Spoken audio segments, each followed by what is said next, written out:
do anything. Started. All right, all right. So we're on. What is going on, my freaks and geeks? We are the Square Roundtable podcast. I want to thank all of our viewers and listeners for joining us this week for another chat about everything nerdy, guys. And we have some very special guests with us tonight. Tonight we have Mr. Eric Ackerman and Eric Fulton, and they're here to talk about their awesome video game, guys. So let's jump right into Voodoo Detective. What's going on, y'all? Hey there, Hi. I'm Eric Fulton. This is a visual podcast, right? People will Yes, see this our. is Oh people will yeah, definitely see your faces. it's yeah. They will definitely see on one of the audio. One of the things we put out of a just a vis of the audio, and then we put out a visual and audio. Oh, Yep. cool. So they'll Nice. see you in both ways. Cool. All right, All pleasure right. to meet you guys and be here. And I'm Thanks for Eric coming out. Ackerman. And it's also a pleasure to meet you guys and be here. It feels like we're on the Brady Bunch with these. No, it definitely It does. does. Pretty fun. No, it's definitely a Brady Bunch vibe. So, Yeah, I like it. no, I'm it's into it. Yeah. I'm not gonna lie though. Like I started doing the because if you like Eric and you were just talking about earlier how you were watching our earlier podcast, and if you pay attention, like Dmitri is the only person usually with a space background. So I stole his idea to have Uh-huh. a to have a little bit of continuity. Like I wanted mine too. But I'm really liking this underwater thing you got going Oh, on. I'm gonna have to steal Yeah, that the from you. Ottawa, Like, yeah, the Ottawa underwater motion yeah. stuff. Have you Hey, played it's the game? yours. Yeah. Have you played the game Heavy Rain? Heavy rain. I've It's heard of like it, but I never actually played Heavy Rain. it's like one of those games where it's a lot of quick time events, but it's like very strongly story focused. Hmm. And one of the technologies in the game is this guy from I guess like the FBI or something puts on sunglasses, and it's this super sophisticated AR thing. Hmm. And like when he's working at his desk at the office, he puts them on, and then you can decide whether you're going to work under the water or like sitting at a desk underwater, or if you're going to be on like a planet out in space or something. I always thought that was like a cool concept. Where Eric is now reminded me of it, so that's why I brought it up.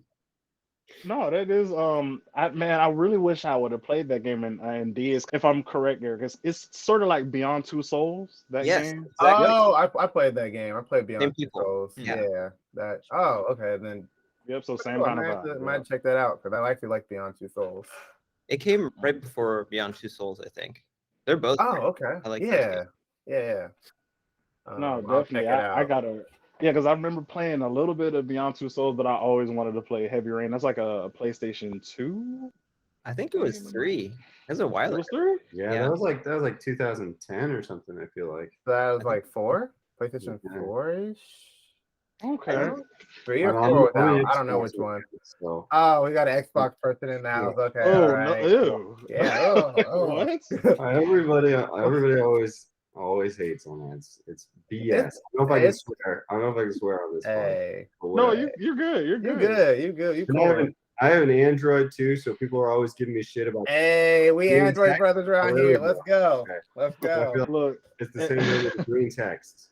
Green Oh my text and goodness. Xbox, always. Oh yeah. I see green text. I can't message you Yeah. no more. So, okay. Okay, No, so but the Xbox, I had an Xbox back before I got my PlayStation. Well, I think about it, I had Xbox and PlayStation, but once I got like past 360, like I started doing PlayStation because like the exclusives were better for me.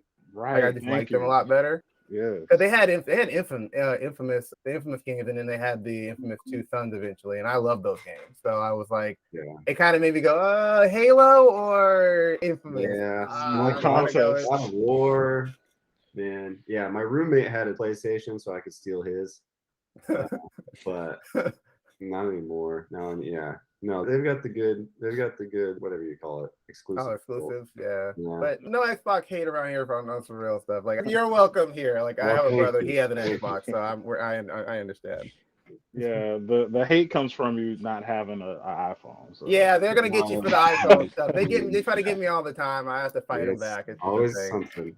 yeah, it's always something. What are you gonna do? You're welcome here. It's all good. All Android users welcome to the Square Round Table. I mean, It's okay. just by me being here, you're welcome. Right, Because I'm right. Right. Just by Android. Demetrius, right? Because he's Yeah. holding down the fort for androids. So. I'm outnumbered at all points in time, all the time in this podcast. They're like, oh yeah, everybody says, oh, do you have an iPhone? I'm like, no, I don't. Don't know what to do about that. No, you're no longer alone.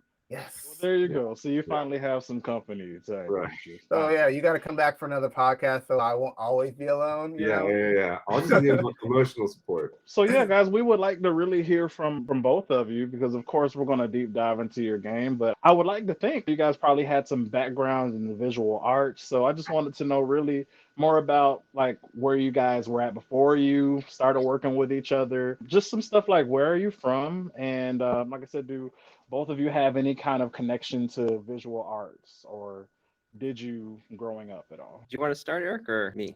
Mm, I can start. I will start by saying I do not have any connection to visual arts, Wow. with the exception of I like to doodle sometimes. I guess I know what I like to look at, as you can tell by this underwater background. Of course. But aside from that, I don't have a background in that. My background is in writing. Hmm. Um, yeah, Eric and I both. And gosh, I don't remember the rest of the question. I'm getting over a bad bout of COVID right now.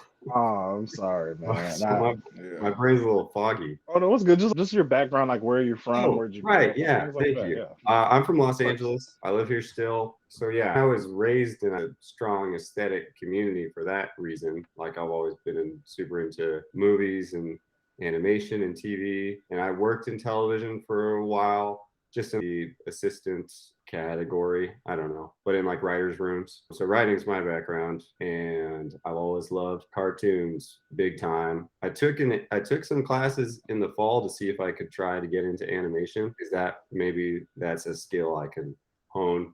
It's not.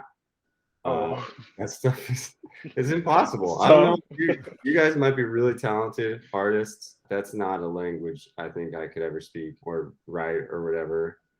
But so yeah, no visual art background and immense love of it.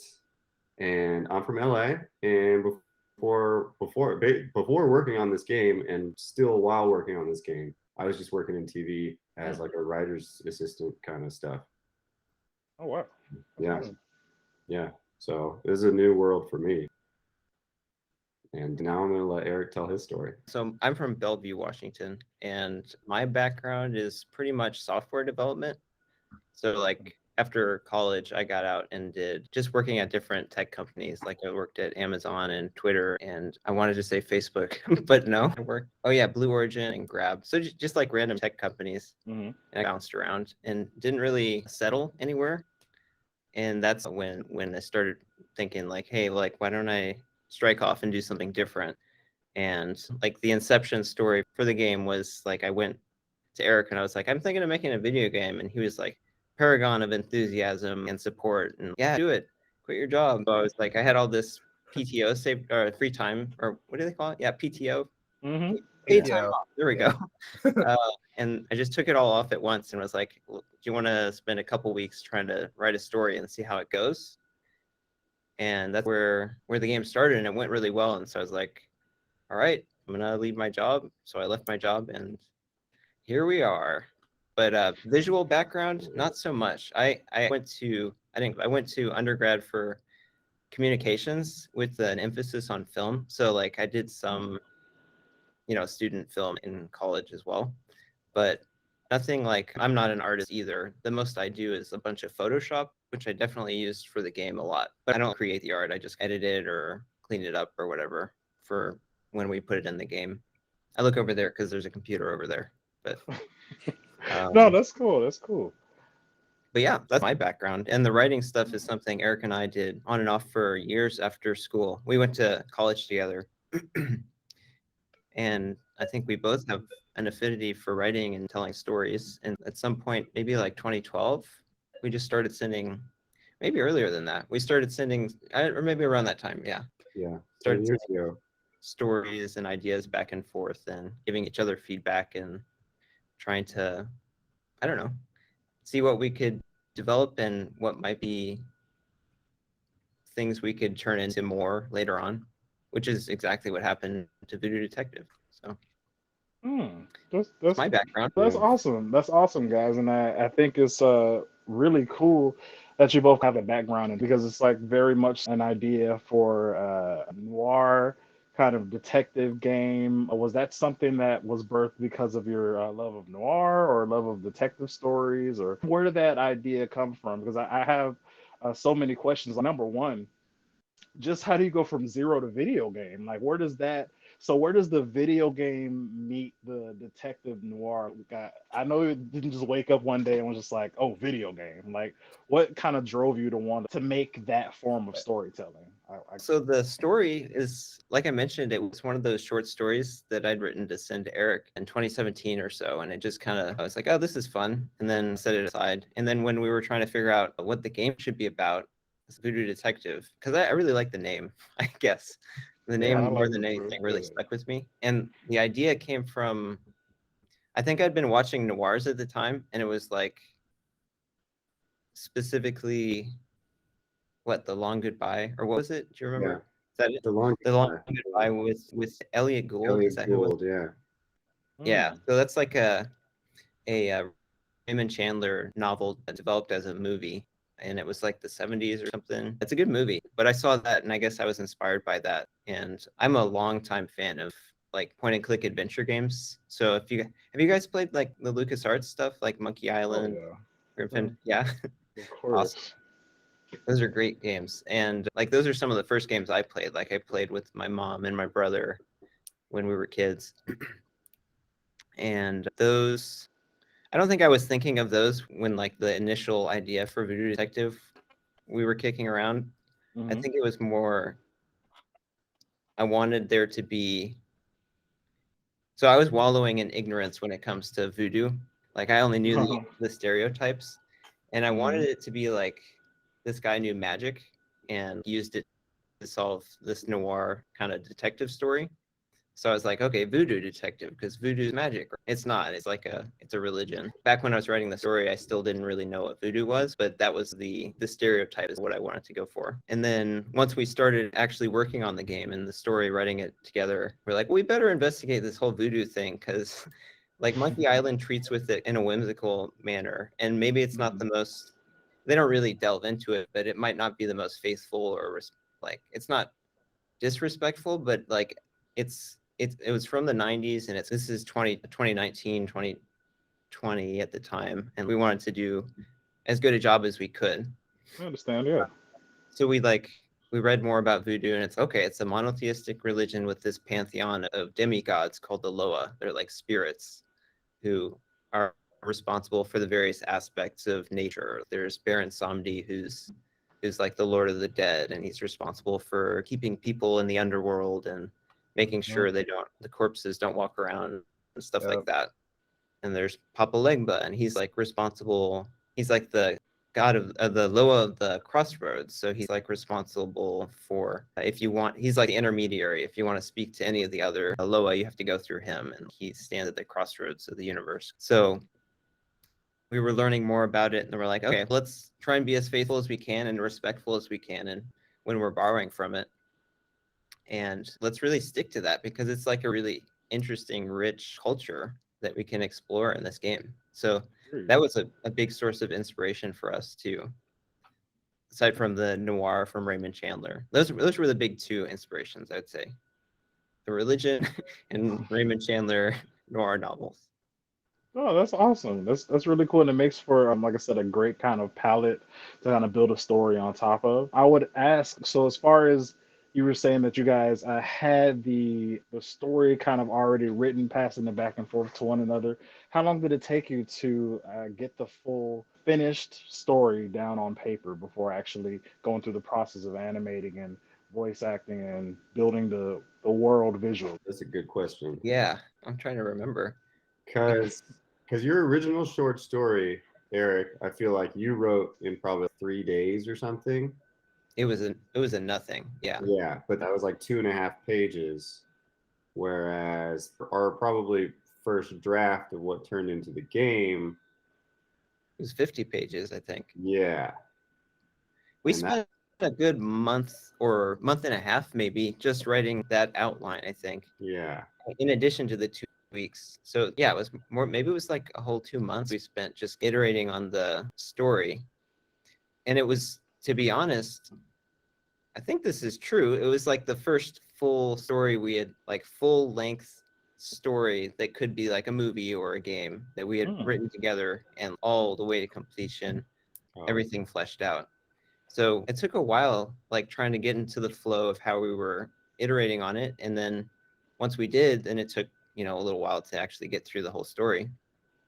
But yeah, I think it took around 2 months. And then if we're talking about the chronology of the development of the game, there was at the very start, all the writing. That's what we front loaded because we knew we'd have to draw from that for everything else. And then I think I hired our first background designer first. So that's where the artwork probably began. He did Bruce Bernice. I think that's how you pronounce his last name. I always have trouble. He was originally like the concept artist for the aesthetic of the game. Like we gave him direction. We want to go in a painterly direction with a lot of Art Deco influence. And we want to try and be period authentic since it was set in 1934. So we try not to have technology that didn't exist then, or like, so yeah, Art Deco, 1934, but painterly, whimsical look to it. And as an example, we would always hold up like, here's the Monkey Island background that we think is cool for this setting, and here's the Monkey Island background that we think is cool here. So like Peter Chan did a lot of the artwork for Monkey Island, and so a lot of his work was very inspirational for us, I think. And he's actually someone we reached out to trying to get to work on the game, but he was busy with a Netflix thing. But he did introduce us to Peter McConnell and one of our really good background artists, Soy Che. So he's a great. But yeah, so yeah, back to the chronology of the game's development. Yeah, story, and then backgrounds, and then character design probably came next. So I came across Tiana's profile, and Eric and I think we had discussed that we wanted to go for Xerox era Disney. We didn't know that phrase until we met Tiana, but like Robin Hood is one of Eric's favorites from when he was a kid. And as an adult, I was about to say, yeah, that's still a good one. And like the 101 Dalmatians, that era of Disney has a really cool aesthetic, really cool look to it. I came across Tiana's portfolio and I was like, whoa, this is it. Like she's amazing. I love her work. I hope she'll work with us on this. And she did. So backgrounds, character design, hiring people. Some of the very first stuff I did was also hiring a lawyer and making sure that the company was set up, which is really easy to do. You just have to pay a lawyer, which can be expensive, which isn't great. I feel like I'm talking for a long time. Sorry. Well, I was going to say, and all the while, you've left out the other aspect, which is the programming. Oh, yeah, programming. You were doing along the way. I will mention that I have no skill in programming. You might at this point be wondering what skills I do have any in art or in programming. But the whole time Eric was setting up all the building blocks for actually coding the game. Or is that even the right way to describe it? I don't know. Yeah, that's actually true. That was happening the whole time. I forgot. That was basically once we finished the like very bare bones outline for the story, Eric then got started saying, okay, we can probably, maybe the story isn't perfect, but it eventually will be. So he started coding basically pretty early on, I would think, and until the very last minute. Yeah, actually, literally the last minute. Yeah. So what goes into coding like a video game? Like, how do you even learn how to do that? Like, this seems like a crazy process. So I'm a software developer. So I had that background, but I'd never done any applications. Like I'd done mostly web services. Like when I was at Amazon, I worked on Alexa, and that's entirely a web service. Wow, that's awesome. I wasn't like the machine learning guy. I was like the team I worked on. This is so completely inconsequential and not interesting. Yeah, I won't go into that. Amazon was fine. But yeah, coding a video game, we're using Unity, which is one of the, I think it's the biggest game engine out there. It has 50% market share or something. And it's especially popular among indie artists because it's easy to use. There's a ton of tutorials, and the language they chose for you to program in is a higher level language. And in computer science, when you say high level, it means it's like more abstract and easier to reason about. So like the lowest level would be ones and zeros. The highest level would be speaking in English to your computer and telling it what to do. So it's a pretty high level, and so it's easier to use and learn language. So Unity is the engine I picked just because there was so much tutorial stuff, and I hadn't done any significant game development before then, except for trying to mess around with Skyrim mods and stuff like that, or Fallout. So yeah, that's how I picked the game engine, and then yeah, really just trial and error learning and using lessons I'd learned from other software development. But the way like the game engine works, have you ever done, what's a good analogy? It's like you do video editing for the podcast, probably. I do. Yeah, okay. So that guy does up there. It's like a really fancy like video editor, except for you also not just the timeline of video, but you can place objects. Maybe that's not a good analogy because then there's like objects you can place and scripts you like you put objects in this virtual world and then you attach scripts to them that dictate what the objects do. So like Voodoo Detective is Okay. an object, and Mary Fontoul is an object, and this desk is an object. And on the desk, I will place a script that says, I'm a desk and you can click on me. And when you click on me, say this line. And then there's a script that says this line. So it's basically a bunch of instructions attached to these objects in this virtual world. So you create the space and then you allow whatever you want in that space to have action or whatever it is. Yeah, exactly. Oh. Okay. How would it work when? Because I was watching a video on the game. There's a particular like a window of time for dialogue, and you might say the person playing the game might get the voodoo detective to say something, and he doesn't really get up until you complete that dialogue. Like, how does that work? So like you're in your office and Mary asks you a question or something, and you have the thing pop up and you get to choose what he says. And how does it work that it knows to, how does it, sorry, can you repeat that part? Yeah, like how does it work? You might have multiple options for him, like multiple things for him to say, and there's like a specific window of time where he does something else before he gets to that other piece of dialogue. Like basically, just what are the like complexities of that particular? Oh, gotcha. Okay.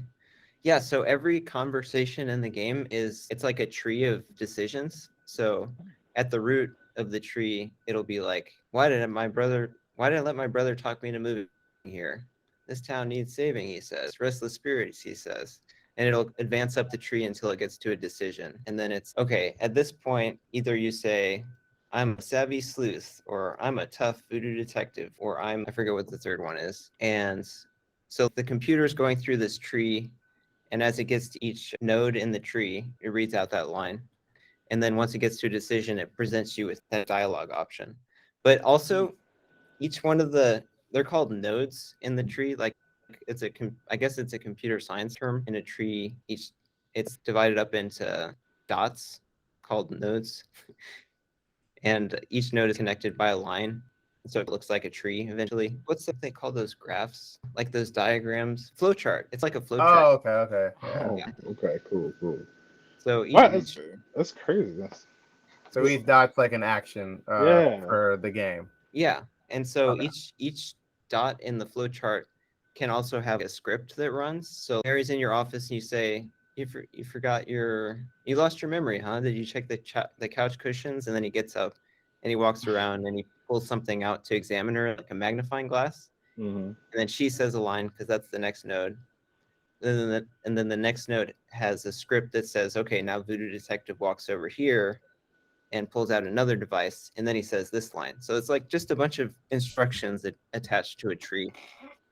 That's what a conversation ends up looking like. I wish I could share a picture of what these, because there's actually a visualization of it, and it really does just look like a flow chart where each line is a node and different instructions attached to the node. Is this so one thing that I thought was interesting that you said, basically, so with these nodes and how that sort of flow chart works, you basically give directions and dialogue. Yeah. So is it a situation where the directions are given before you actually record the dialogue, or is it like everything is there at the same time? It's after the dialogue is recorded, you just place everything in a certain area. Oh, yeah. So actually, Eric and I wrote all the dialogue before we did the recording. And these trees are things that I constructed them all, and then we went through and wrote, and I put like in placeholder dialogue, and then we went through and really wrote everything.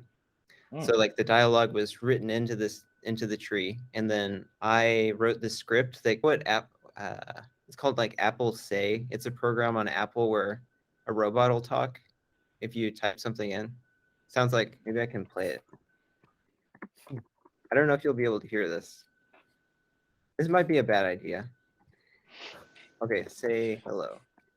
Hello. Did you hear that? Oh, okay, Yeah, that yeah. was perfect. Yeah, I can hear Yeah. So it's, Bye, Voodoo Detective. yeah. that. So Terminator. Okay, got it.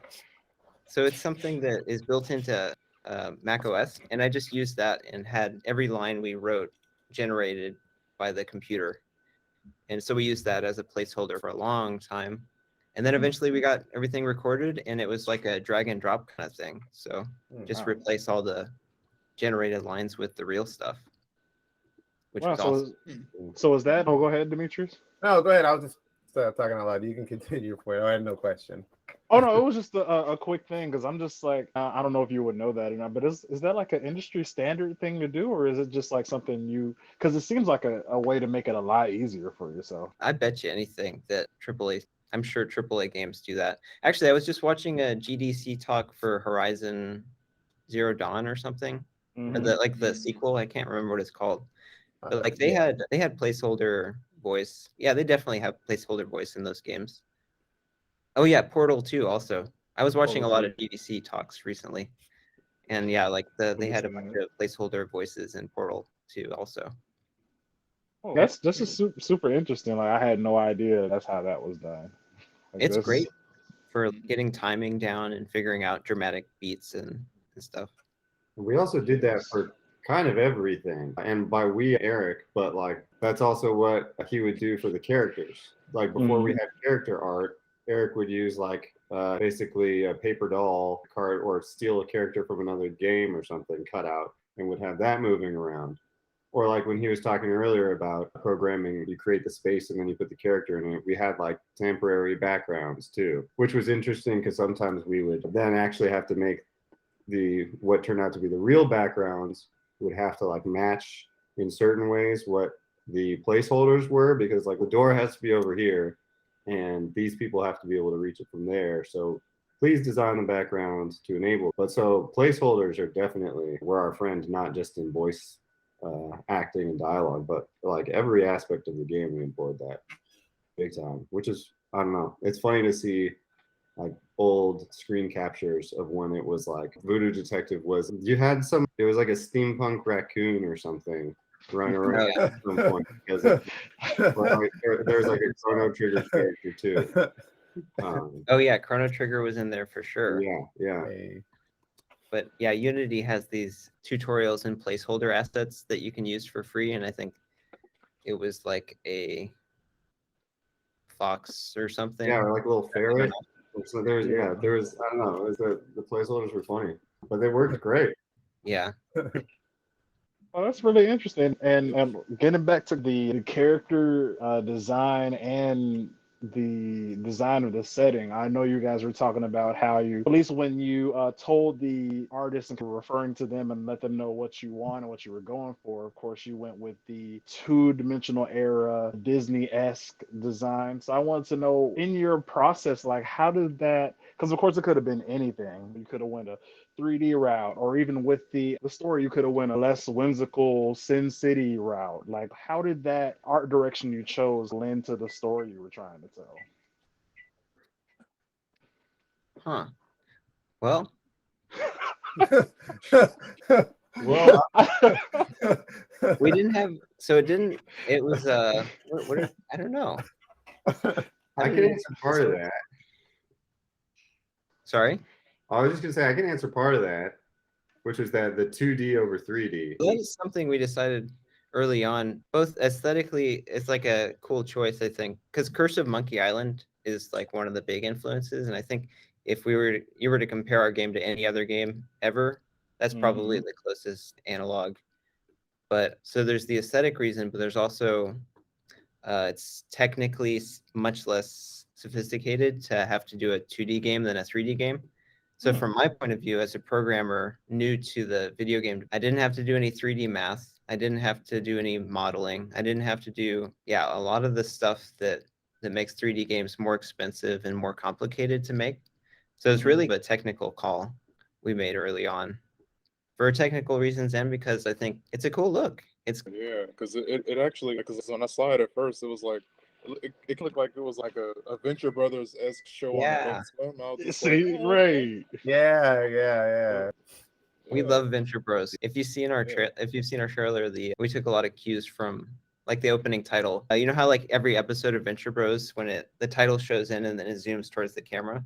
Yeah. Kinda took that. No, that's it. Yeah, No, that- definitely. that's And then it seems Yeah. like the comedy also was that like something that you guys had to, because even I haven't really had a chance to dive into the game, but just from the trailer, even when the detective was asking about why, or what was the line saying that she had amnesia, and he was like, did you look in the couch or something like that? Yeah. That, so you had like that quick comedy. Was that something that you guys had to like work on, or did that come naturally during the writing process? I think we're both funny guys. We both have dry senses of humor, and I think that lends itself nicely to the detective kind of stuff because it's always these flawed heroes that are gruff and emotionless, or at least they hide their emotions. And so I think that works really well with dry humor. So I don't know if that comes naturally to us. We had ideas and we liked them, but I wouldn't call us comedians or anything. I guess we are pretty funny. No, yeah. Like Well, for yourself. Yeah. No, I mean some of this stuff I think came super naturally just because when Eric and I talk to each other, we're not that serious. But also some jokes we worked very hard on and spent hours and hours trying to come up with the right line just for the funniest version of the joke. But also, I don't know if those might be some of the jokes that didn't land too. Some of the funnier ones might be the ones that We're spontaneous. that we didn't even spend any time trying to come up with. So a good example is if you ever click on the desks in the game. We've gotten a lot of comments about this actually, but if you click on the desks in the game, Voodoo Detective rhapsodizes about them in a weird way. Like he's, oh, another desk. It's so beautiful, this one. And it gets to be weird later on. I don't want to spoil anything, but something where I had been writing lines about desks that were maybe they were over the top. Maybe they were like, maybe he was calling them too beautiful or something. And then Eric called it out one day. He's like, why is it like this? It's like he had the idea to turn it into a joke and like really go over the top with it. And it's something that ended up being pretty funny. yeah, and it was one of those things. It's like I wondered if you were going for something. Turns out Eric was not. It's just like, oh, okay. Are you trying to make a joke out of this? Because if not, we should. People are gonna wonder. It just became a running joke. Yeah. Which is like in Monkey Island, you know how Guybrush doesn't like porcelain? Yeah, Guybrush hates porcelain. Guybrush, he hates porcelain, or at least in one of the games. Anyway, that was our version of porcelain. So because I know, of course, like when you're writing it, you have to translate it, of course, because even the way that some of the lines are delivered, I'm like, oh, okay, that was meant to be funny. Like when the detective, he's in somebody's office and he asks him a question or something, and there's like a little bit of a pause, and he's like, why are you in my office? Like I'm like, okay, the comedic timing is there, so this was purposeful, so that's why I was like, okay, so somebody here is like a comedy writer in some way. So yeah, that's what made me think about it. Like, but it's really awesome. I definitely like the voice actors you guys chose for the game too. I want to know a little bit of the background on like how did you want the game to sound, at least with the soundtrack also, and then how long did it take you guys to get the correct voice actors for the characters, especially with the main character of the game? Yeah, so we had a guy named Dara O'Farrell as our casting director, and he did a lot of work. He still does a lot of work he did LucasArts and Telltale and like all sorts of, he's done the casting and the voice direction for. So I reached out to him and I was like, hey, do you have time for a point and click adventure? And he said, sure do. So he basically, you send out this is all stuff we learned, is you write a casting package which has pictures of each character and excerpts of their dialogue in different emotional tones. So like, here's Voodoo Detective when he's angry. Here's Voodoo Detective when he's that kind of thing. So we gave him the casting package, and I guess you go to these agencies in Hollywood and you give them the casting package and they send it out to all these actors.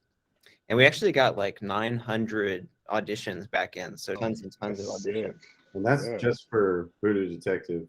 Is that Oh, right? wow. I was trying to remember that. Is Yeah, that the that was number? just for the main character. Yeah. So we got Is that right? Really? Isn't it? Incredible. Maybe it's not. I swear.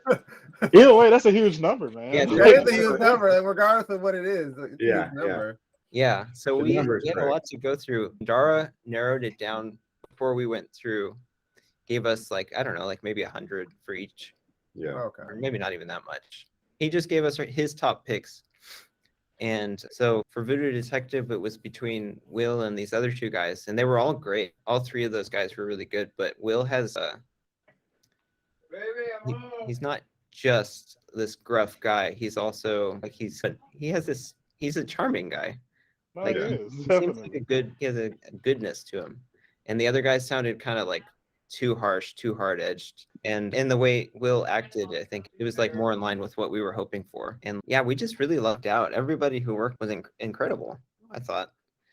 Like Victor Fontoul is amazing. He's the guy that plays the Geico lizard, we found out. Oh, wow, okay, that's crazy. cool. Okay.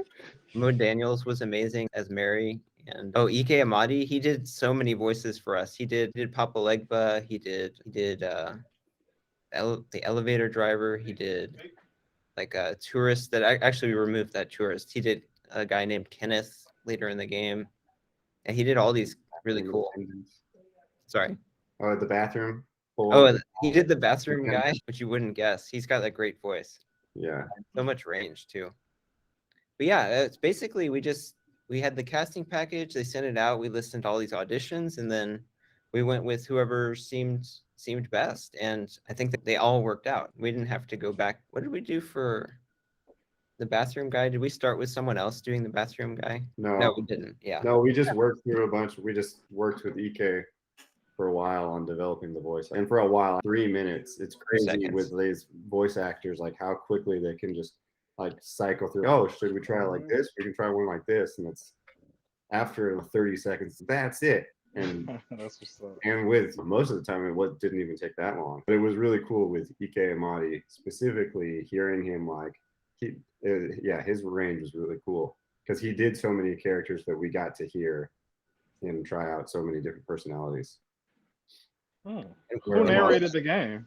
Like when in the commercials, you're ready for adventure. Gosh, what is so one of the the sound designer for the game is Julian Kwasniewski. I hope I'm saying his name, Kwasniewski. When he worked on a bunch of LucasArts stuff too, we kind of hunted those guys down. I was about to say, right, y'all LucasArts down. And for the record, when we say we reached out to these people, literally email, like shooting for the moon, like are they going to respond? We don't know. It wasn't like, oh, we've got an agent to reach out to them. With the exception of voice actors, we did have Dara to reach out to people, but typically it was like Eric would send a cold email hoping people would respond, and they were just cool people who got back to us, and we're like, yeah, we'll work on your game, why not?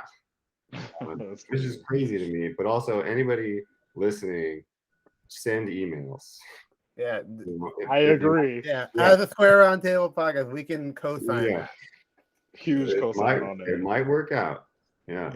Yeah, definitely slide in the DMs. Because you never know, because like people always think, because we used to get people ask us how we get guests on there, and they thought we paid them or they thought we had a way of doing it. They're like, "How do you do it?" And like, we just emailed them and hope that they got back to us, and if they didn't, we just moved on to somebody else. That's just how you got to do it. You got to take a chance. Yeah. And unless they say they might also be like, yeah, leave me alone. Don't contact me ever again.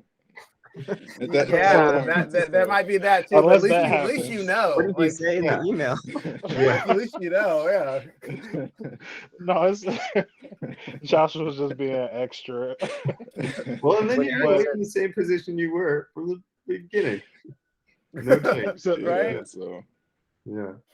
Man, it's just one of those. It's just one of those things. But no, we're always don't listen to my brother. We're always nice when we ask guests to come on the Yeah, we podcast. don't Okay, just be running up on them and say you gonna come on the podcast to this time and they just show up. yeah, No, we're no. nice. Oh, All the yeah. nice So words. exactly. But yeah, guys, I also wanted to know how long did it take you to get the idea for the soundtrack of the game, and who composed the soundtrack for you guys?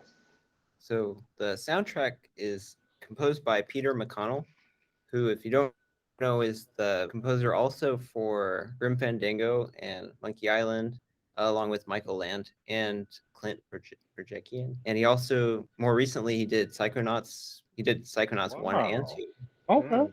And Okay. he did Hearthstone. And Oh, okay.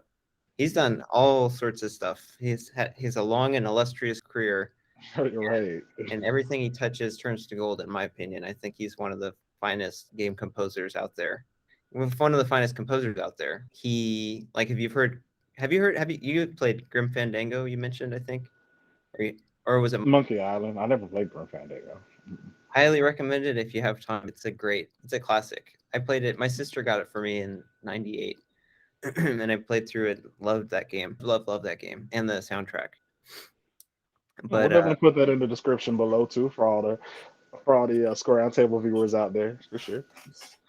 so Peter's the person we approached, and he was actually, like I mentioned, introduced to us by Peter Chan, who was one of the artists on Monkey Island. And it was inconceivable to me that he would just work on the project, but we sent him an email and he got back. He said, yeah, that sounds like it's right up my alley. After I described the game, like, we said it's based off this Raymond Chandler and Dashiell Hammett. And he's, oh, I love those. So we had a long conversation about our favorite noir novels and that kind of thing. And as soon as we described the direction we wanted to take it, like a small ensemble, although the ensemble did grow, kind of jazz and noir and like a little kind of a tropical feel at times, he was all in.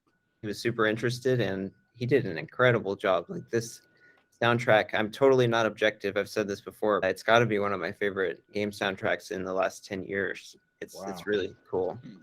Yeah. He did an amazing job. That's awesome. Well, I'm loving the way that. Oh, go ahead. What were you going to say, Eric? I was just gonna say, I can't wait till we will be putting out the soundtrack at some point. Right now, you have to play Very Voodoo no. Detective. Right, Yeah. no, Chad, you're gonna get a vinyl of it. But yeah, but we'll be putting that out. I don't know how soon, but it will be coming out, and I personally can't wait for that. Nice. Well, you already got one copy right here. I'm definitely nice. Yeah, he getting all the copies. I have the craziest vinyl collection ever. And soundtracks is my thing. So I got Sweet. Yeah, Chad gets soundtracks to commercials. Like, he's crazy about it. I love a good soundtrack. What can I say? I mean, I'm with you. I'm video game music. I'm a total nerd about. I listen to it all the time. Oh yeah. I'm telling you, seriously. I think Donkey Kong, like the soundtrack to the old Donkey Kong games. Advice. That guy's amazing. Yeah, I love it. So I have to have it. Like any kind of soundtrack, I'm with it. Like I think now my vinyl collection is like at least in the just almost 200 something. Like it's crazy. My boy out here got the numbers. Yeah, it's it's crazy. So I definitely can't wait to add Voodoo Detective to the collection, like for sure. Yeah, we gotta man. produce a vinyl. Yeah, definitely. Yeah. Oh no, that's gonna be awesome, man. One thing, and I feel so bad because go ahead, Josh. Were you about Well, yeah, I was basically just gonna ask, what was the inception of Short Sleeve Studios? You stole my question. I was about to say I feel bad 'cause we never even asked. Yeah. Oh, like the studio itself or the name behind it? Or both? Yeah, it's literally creating a company is as easy as calling a lawyer and giving them money. And then they snatch it with their claws. And they say, okay, we'll create a company for you. And yeah, the name, we took a long time to come up with the name. I always wear short sleeves, and Eric wears a lot of short sleeves as well. Very short, in fact. Yeah, it's like tank top. Oh yeah, and it's like alliterative. I'm in LA. It's not. Oh yeah, I understand. Oh yeah, I'm in California, so I understand that. Yeah. I thought it was cold in outer space or underwater. But Oh my bad. Dang, I'm not in outer space. You guys now know. Darn. But yeah, it was just a silly name we came up with. and it started in like technically January 2020. So that is Short Sleeve Studio. It's Eric, me, and then a whole bunch of really talented contractors. Nice. So one of the last things I definitely want to figure out from you guys. So does Short Sleeve Studio, besides of course my vinyl that you guys are gonna make for me. Besides that, of course, are there any video games anymore coming up in the future? Any other Short Sleeve Studio projects that will be coming out sooner or later? Yeah, merch too. We hope so. It'll depend on the commercial success of the game. This was self-funded, so doing it again would be, if it didn't succeed, it would be a very bad financial decision. But if we do well, I think there's nothing. Well, I can only speak for myself. There's nothing I'd rather do is make more games. It was so fun, and like I said, like before this, it was bouncing around from software company, and there were great jobs, but this was like very fulfilling in ways that nothing else has been in my life, like not just professionally. So yeah, same here. I'll say, and I think I don't want to make any promises, but I think there will be more games from Short Sleeve Studio. At least I know we're both way too hopeful for that not to happen, and us to be okay with it. Yeah, or maybe a TV series. That's something that might. Yeah, who knows? Yeah, or maybe like a book or something, like Yeah. a comic, Yeah. a graphic novel or something like that. Yeah, we got the company. We paid that lawyer all that money, so we might as well. Might as well do something. Yeah, exactly. Right. Not over Right. yet. Yeah, and like maybe you can finally come out with steampunk raccoon. Oh yeah. That needs to be like a DLC. Yeah, DLC character, steampunk raccoon. Yeah. But yeah, because I think it's really cool. Well, both of you guys were saying like about how you find something that's your passion project, and then it's like a huge community effort. You guys just started and just reached out to people, just hoping that maybe something will happen. And I love the style of your game. I love the concept. Like I said, that's what drew me to it immediately. It wasn't even a video; it was literally a still image of the characters from the game, and it just got me interested in it. So personally, I think you guys are going to do just fine. And you got fans right here, and we'll do our part totally to get the word out there, man, about Voodoo Detective. 100%. Thank you. Mm-hmm. Thank you very much. Yeah, that's awesome. Oh yeah. Very, very kind. Of course. Yeah. Thanks so much for Oh I don't know, yeah. having us here Yeah, and and I don't know, broadcasting the game or the Oh yeah, no problem. information about the oh game. yeah, for sure. It's cool. Man, You guys are cool. we appreciate that. You're pretty cool too, man. Like it's a pleasure to have both of you guys on, and of course, as time passes and you drop other things, you're more than welcome to come back anytime. Mm-hmm. Thank Always you. have a spot here. Oh yeah, definitely. And, Very much. Awesome. Yeah, and one more thing, like, what would be some advice you would give someone in pitching a video game? Pitching to a publisher? Yeah, pitching to a publisher or just like a publisher or whoever else. I think I had a flippant answer ready, which is that we didn't have a publisher and now we have to learn that lesson. How do you do that? How do you convince them to invest in you? But my non-flippant answer was that there are things like writing the story, taking the time off and writing the story was a hedge against uncertainty for me, because I had a great job. It's not something I was super passionate about, but it was a great job. And leaving it did take a leap of faith, but I didn't want to die an old man filled with regret either. I think recognizing the things that you can do in your time off as a passion project that will build towards that goal is it's like a good thought experiment and a good path forward. Okay, I can be working on the story. That doesn't take any investment except my own time, and if it's something I love, that's not even a big deal. And this is tangential, but if you were working on a TV show, I just learned about something called a rip reel or a sizzle reel, and these are things where like you cobble together different clips from different shows that kind of illustrate the vibe you're going for, the story you want to tell. And it's really just to convince other people of the vision you have for your project. So you could be writing a story, coming up with a rip or a sizzle reel.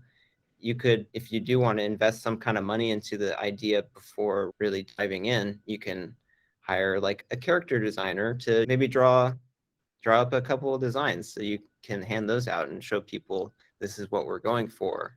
This is the style we want. And this isn't like an expensive thing. It could be very expensive depending on who you hire, but like these coming up with the basic ideas, seeing how far you can get your vision before you really take a leap, I think that's good advice for anyone pursuing some big, bold project that could conceivably fail and in the gutter.